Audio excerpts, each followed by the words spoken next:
Pag-usapan naman natin sa video na to guys no, kung bakit bilang believers ay kailangan nating magbigay ng testimony natin or mag-share tayo ng testimony natin kung paano tayo binago ni God, kasi lahat tayo may mga pinagdadaanan tayo no, lahat kailangan nating i-share yan sa ibang tao no, kasi ang pagbibigay natin ng testimony or ang pagpatutuo natin sa kabutihan ng Diyos, ito ang magbibigay ng pag-asa, magbibigay ng encouragement sa kapwa natin, nakaparehas din ang dinana sa atin no, na halimbawa may mga addiction din sila na katulad nung addiction natin na na-deliver tayo ni God, ay magkaroon sila ng idea, magkaroon sila ng pag-asa na pwede din pala silang magbago katulad ng pagbabago na nangyari sa iyo no, kaya kailangan natin mag-testify kasi ang testimony natin ay hindi lang siya encouragement kung hindi ito ay warfare. Kaya nga ang mga kaaway natin, ang demons na to at saka ang mga witches, ginagawa nila ang lahat ng paraan para mapanatili ang katahimikan mo regarding sa deliverance mo no. Kaya itong mga witches na ito, itong mga demons na ito, ginagawa nila lahat ng strategy. Nandyan na yung magtatanim sila ng fear sa'yo para maramdaman mo na nakakatakot mag-testify. Baka i-judge ka ng tao or baka maliitin ka ng tao dahil sa mga pinagdadaanan mo.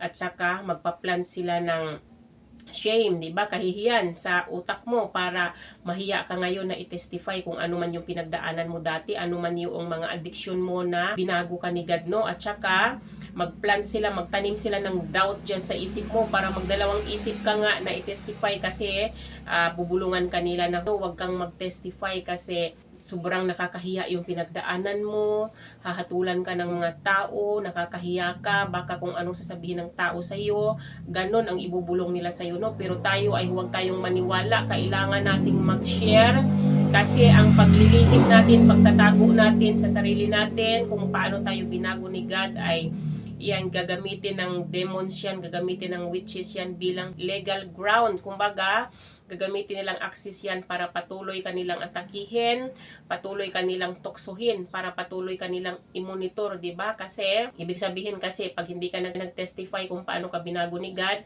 parang ikinakahiya mo yung ginawa ni God sa buhay mo. Ikinakahiya mo kung ano yung nakaraan mo. Parang ganun ang mangyayari, no? Kaya gagamitin ng mga demons itong paglilihim mo para gawin nilang legal ground para mapanatili pa rin nila yung koneksyon nila sa iyo. Kasi kapag naglilihim ka, ang gagawin ng mga demons na ito ay gagawa sila ng paraan para ibalik ka sa dating gawain mo, para tuksuhin ka, or nandyan na yung magpapadala sila ulit ng mga dating tropa mo. Halimbawa, dati kang drug addict tapos deliver ka ni God, magpapadala sila ulit noong mga dating tropa mo sa pagiging drug addict mo no, or di kaya addict ka sa pornography, tapos magpapadala ulit yung demons ng mga dating mga kaibigan mo na kaparehas din ang addiction sa iyo, mga addict din sa pornography, di ba?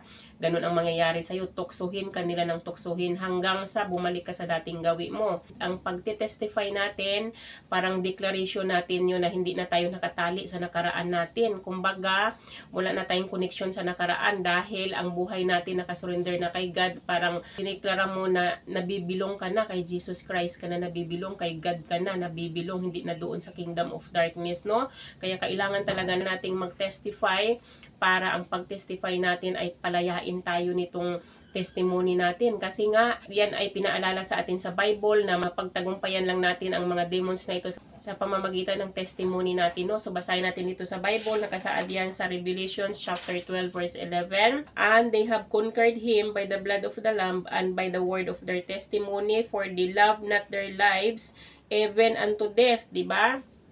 Nakasaad nga dito na mapagtagumpayan natin ang mga diablo na ito sa pamamagitan ng testimony natin, pagpapatutuo natin kung paano tayo binago ni God, pagpapatutuo natin sa katapatan at kabutihan ni God no. Kaya kailangan talaga nating gawin ito dahil ito ang magpapalaya sa atin, at hindi lang sa atin, magpapalaya din sa kapwa natin na parehas yung dinanas no, kaparehas ng dinanas sa dinanas natin no.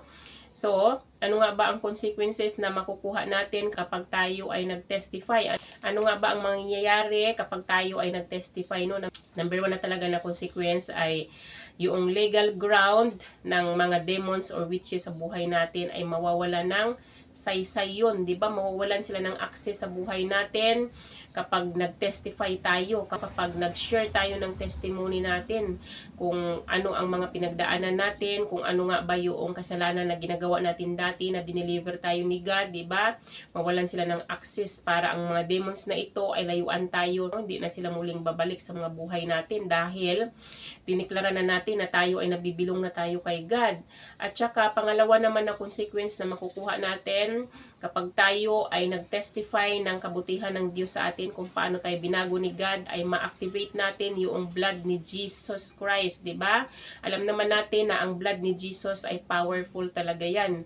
Kaya nga yan ang isa sa weapon natin na pwede natin gamitin para mapagtagumpayan natin ang mga kaaway natin. Tapos pagsamahan pa natin ng testimony natin, yung paggamit natin ng dugo ni Jesus, ay mas lalong magiging powerful yung blood ni Jesus Christ. Samahan natin ng testimony, no?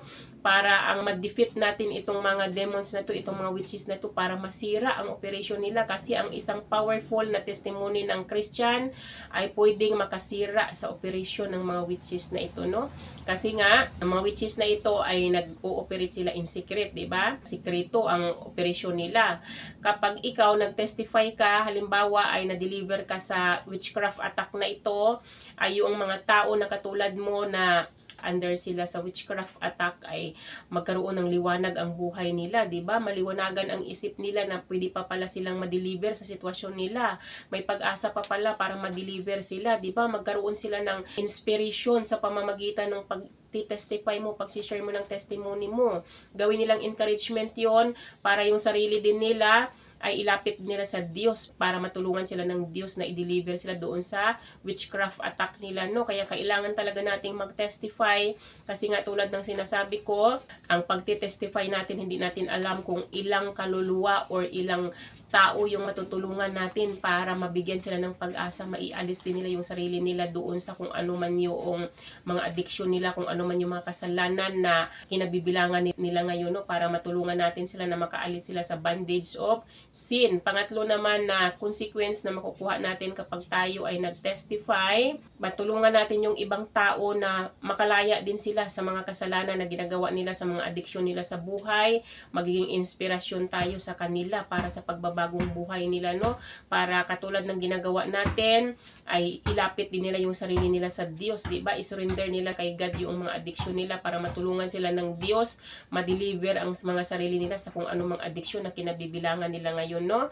Kaya sa halip na manahimik tayo, guys, ay mas piliin natin na magsalita, mag-testify tayo kung paano tayo binago ni God para mag-glorify natin ang pangalan ni God. Tayo ang magiging witness ni God kung gaano siya ka-faithful, kung gaano kabuti ang Diyos, no? Na lahat ng mga sinasabi niya sa Bible ay talagang tinutupad niya, no? Kaya piliin natin na mag-testify tayo para nga ma-encourage yung ibang tao sa testimony natin, no?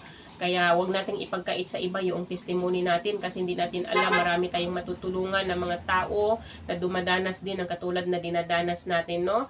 So, umpisahan nyo na ang pagte-testify para sa ganun ay mawala na ng access, mawala na ng legal ground ang demon at mga witches sa buhay ninyo, no? So, yun lang naman yung aking mai-share sa inyo sa araw na ito. Sana may natutunan kayo sa akin. Hanggang dito na lang yung aking video. Bye-bye and God bless you all. Bye-bye everyone.